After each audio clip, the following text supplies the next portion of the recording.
حضرت سعد بن ابی وقاص رضی اللہ تعالی عنہ فرماتے ہیں کہ جنگ احد سے قبل حضرت عبداللہ رضی اللہ تعالی عنہ نے مجھ سے کہا، آؤ ہم اللہ سے اپنی اپنی آرزوؤں کی دعا کریں۔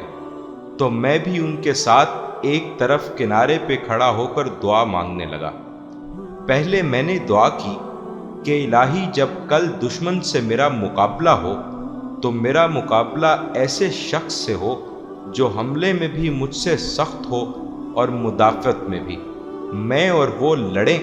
میرا لڑنا تیرے لیے ہو، پھر مجھے فتح حاصل ہو، میں اسے قتل کر دوں اور اس کا سامان لے لوں۔ میری اس دعا پر عبداللہ رضی اللہ تعالی عنہ نے کہا آمین، اور پھر عبداللہ رضی اللہ تعالی عنہ نے اپنے لیے دعا کرنا شروع کی کہ اے الہی کل ایسے مرد سے میرا جوڑ پڑے جو حملہ اور مدافعت میں کامل ہو، ہم دونوں لڑیں، میرا لڑنا تیری راہ میں ہو، پھر وہ مجھے قتل کر ڈالے، پھر میری ناک اور کان کاٹ ڈالے، پھر جب میں تیرے سامنے حاضر ہوں تو تو دریافت فرمائے کہ اے عبداللہ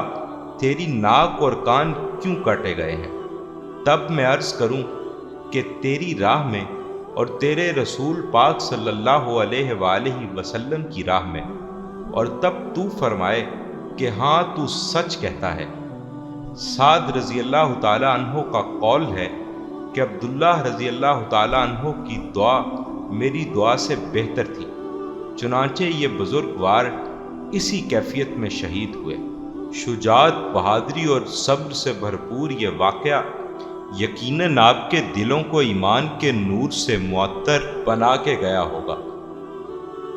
اسی طرح کے مزید اسلامی واقعات اور اسلامی معلومات کو سنتے رہنے کے لیے سبسکرائب کیجیے ہمارا چینل سنی ٹی وی، اور اس نیکی کے کام کو مزید بڑھانے کے لیے اس ویڈیو کو لائک اور شیئر کرنا ہرگز مت بھولیے گا۔ جزاک اللہ۔